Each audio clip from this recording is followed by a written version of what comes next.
Hey everyone, welcome to Am I the Drama?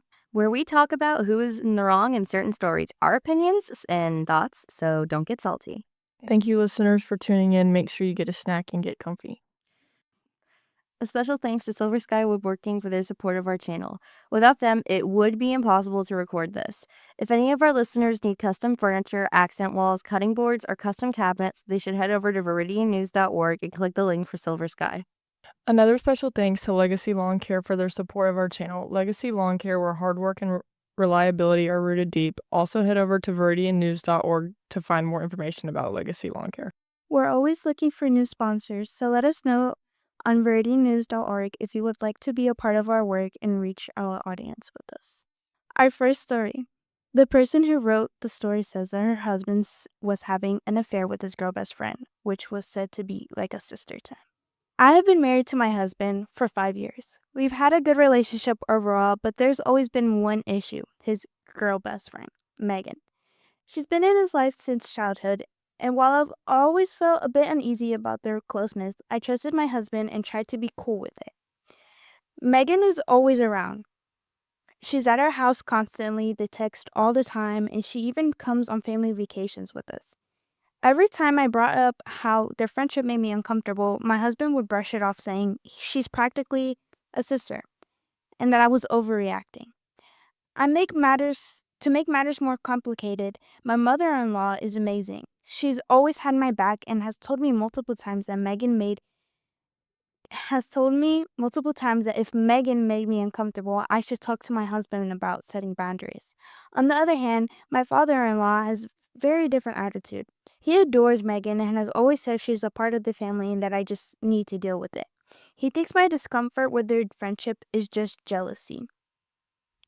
Fast forward 2 months ago, my husband started acting distant, coming home late, being secretive with his phone, and just off. I had a gut feeling something was wrong, so one night I went through his phone while he was showering. That's when I found out he and Megan had been having an affair for months. I was crushed. I confronted him and he admitted everything. He swore it was a mistake and said he loved me and begged me not to leave him. I didn't know what to do, so I stayed quiet for a bit, trying to process everything. A couple weeks later, my mother-in-law hosted a big family barbecue. I was reeling from the affair, but my husband convinced me to come, saying we needed to keep up our appearances while we worked things out.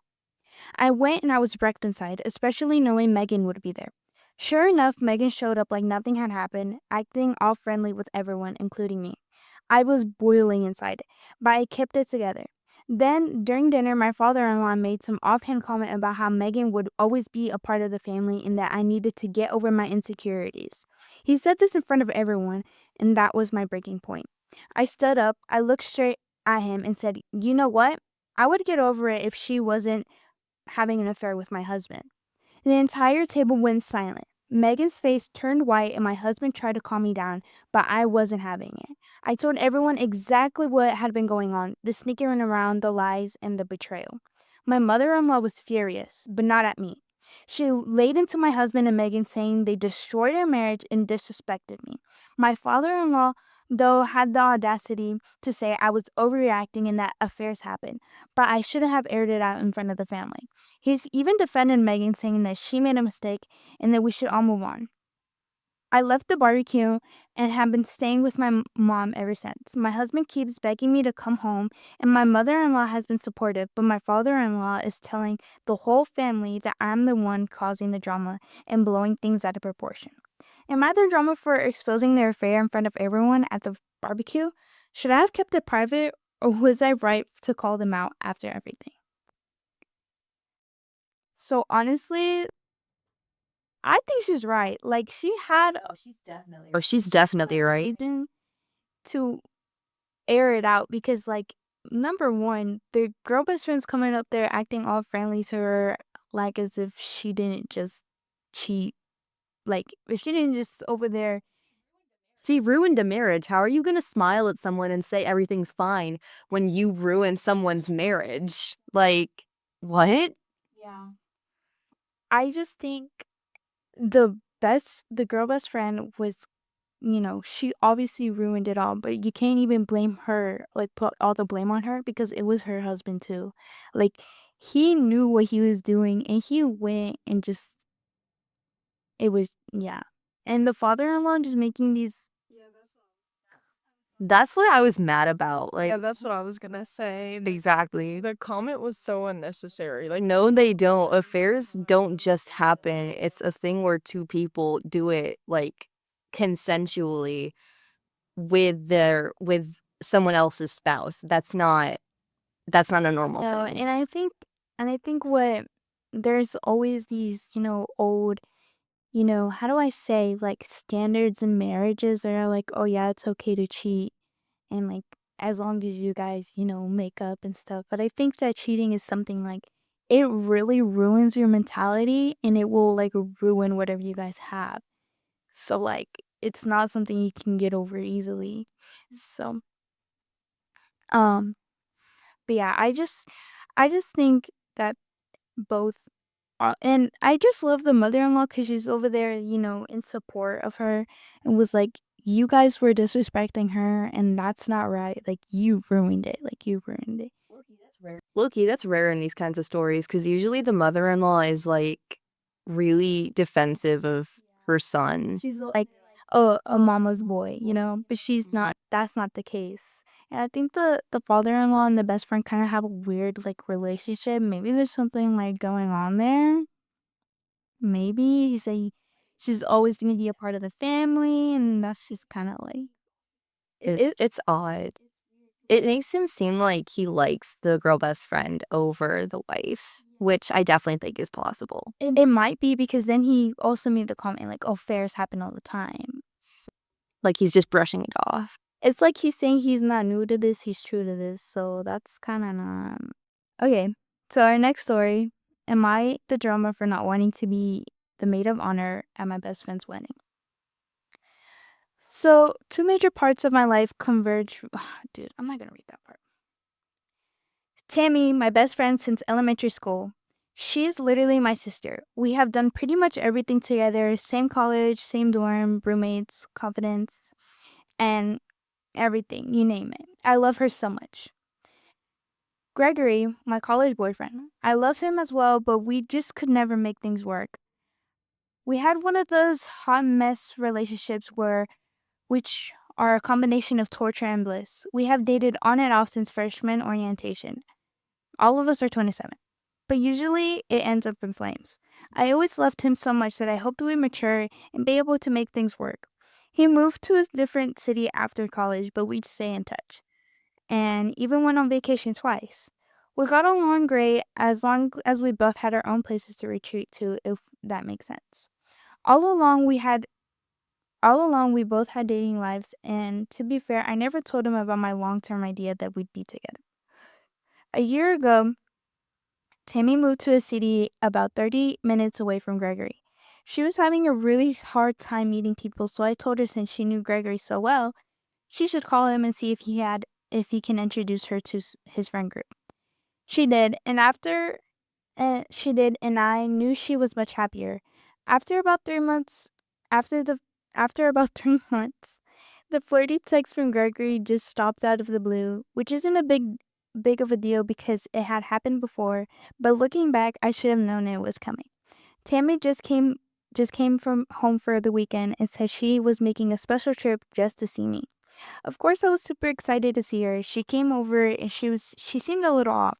First, she told me she was pregnant. After we called past the shock and established that she was happy and keeping the baby, I was elated to be an aunt.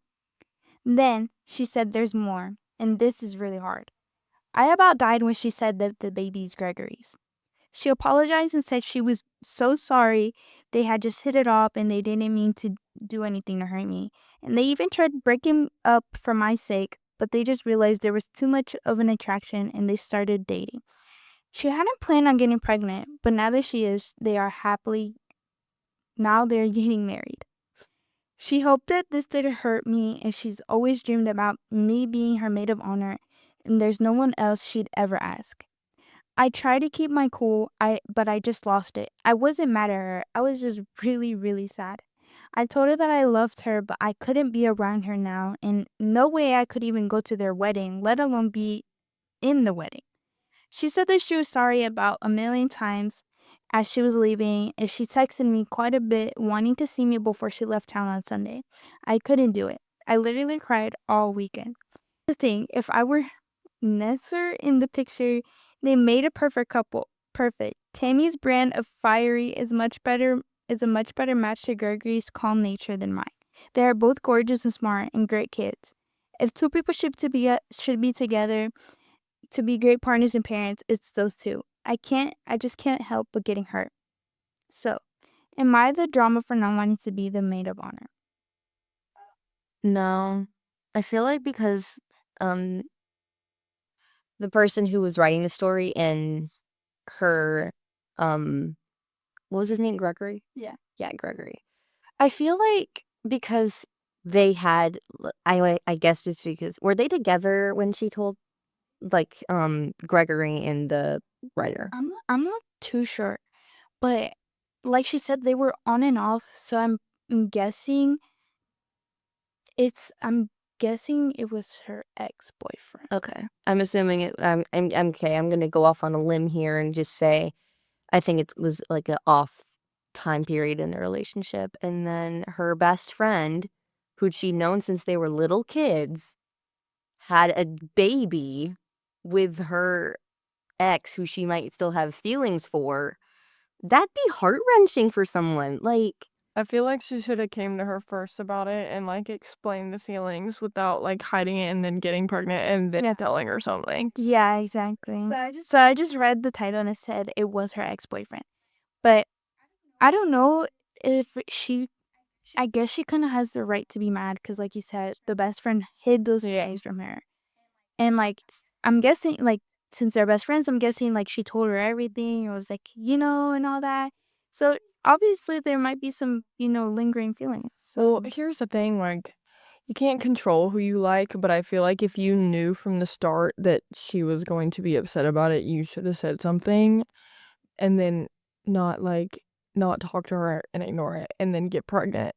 And then now y'all are getting married. It's like, okay. It's like she, like, sat her down and, like, explained, like, 4 years she was basically missing. exactly. I don't know. I think it's just like, especially, like, I feel like I would never date my friend's ex if, like, he did something bad to me or, like, none of my friends would even so, like, I wanna know deeper into it, like, if why they broke up. Like, if it was just like, oh, they didn't work or, like, Mhm. they were just toxic. 'Cause I right. feel like if your best friend's telling you all this, like, what makes you want to be attracted to him? I don't Exactly. know. That's what kinda confuses me in stories like that is 'cause I feel like they're an ex for a reason. And so what would make you Want to date them if they're next for a reason. and especially not like, if I would get it if it was, like, a friend you met in, like, high school and, like, okay, but, like, since birth is insane. Yeah, Like, same college dorms, same everything, that's crazy. yeah, no. And it's like, in the story, she was saying, like, they were on and off and stuff, but she had hoped that they'd mature enough to even be in a relationship. Like, she was Waiting. she was waiting, she was wanting that relationship. Those feelings were still there. And, like you said, they're an ex for a reason. So maybe the best friend should have took that into Yeah. consideration. And especially her feelings. Like, if they had been on and off for a while and he hasn't even matured yet, what makes you think he's gonna take care of that baby and even you yourself when you guys are gonna get Well, and also, I think the thing is, like, if she hid it from her, I feel like if she would've came to her first before anything had happened and was like, "Hey, like, I feel this way," then the best friend coulda, like, at least had, like, time to, like, get over it. It's like process But, like, it, you came and was like, "I'm pregnant and it's Gregory's baby," and then she's just kinda like and now we're getting married. Like, that's like so much information to take at once. and then, like That's just like a info bomb. Like, and then, like, to also ask her, like, to be the maid of honor also is like, "You that's just told crazy. me all of this and now you want me at your wedding?" I'm so confused. It's because, like, she wanted her I guess they'd been planning this for a while, but honestly, you should have thought about before you decided to get with your ex and have his baby. Has kind of like it's so much to like you myself in that situation. If someone was telling me, "Hey, like I'm dating your ex, I'm having a baby with him, and we're getting married," but keep maid of honor though. I would've said no. would have said, like, I was like, you keep your baby, move on with your life. Just don't ever like texting or messaging. Well, and like, how can you here's my thing. How can you date someone that your best friend dated and expect him not to still have that like fantasy of them? You know what I'm saying? So like if she did go to the wedding or if they would hang out after the fact, you don't think he's thinking about that? Right, Like right. you should know better. If they dated and were on and off, like he's still thinking about her. Yeah, he's got to be. Yeah. Yeah, y'all are grown. Yeah, yeah, that's like I don't know, like you said, he's obviously gonna think about it. Like, imagine he came up to her after the wedding was like, Yeah, that's the things that I think about is like, cause I believe that like a lot of men are kind of the same. Like, hate to sound like that, but like they like when they date someone and they love them so much, that love will never go away. Like, I feel like women can tend to get over it and like move on, but men, no, they'll always think about it. Like all my guy friends, like they still talk about their ex from like 3 years ago. So like, I just don't think that they would ever get over that. yeah, Honestly, and they just raise the baby themselves. yeah, that's the that's the best occasion. That's what maybe they can be best friends raising the baby together. And it's like I don't like you said, like men are always kind of the same, and but like if somebody wanted to change, they would. And especially that guy, Gregory. If he really did want to change, he would have probably, or even the best friend, they both could have changed if they wanted to and, just went their separate ways. You know, but like you also said, Brenna, like if you like someone you Well, like, yeah, and like that's the thing though is like coming from a best friend standpoint, I feel like this should have been brought up way before it even had happened. yeah, like when you acknowledge Yeah. something, say it to Like hiding it is so crazy to me cuz like how do you even pull that off? Like if y'all been best friends for that long, like I feel like I would have slip. yeah. I would have been like, oh yeah, me and Gregory. Or they like ask you what you're doing that night and it's like you know what I'm saying? Like you can't keep hiding stuff like that. And like Sissy obviously her intentions were very wrong in my opinion and she knew it. Like Yeah. she knew it. She was And then she just proceeded to like I guess the guilt ate her up after she like got pregnant and now they're getting married and so like yeah. then she decided to tell her which I feel like is wrong but like yeah no. Yeah. Thank you everyone for tuning in and listening to this podcast episode. Our next podcast should come out by next month and see y'all on the next one. Mocosos out.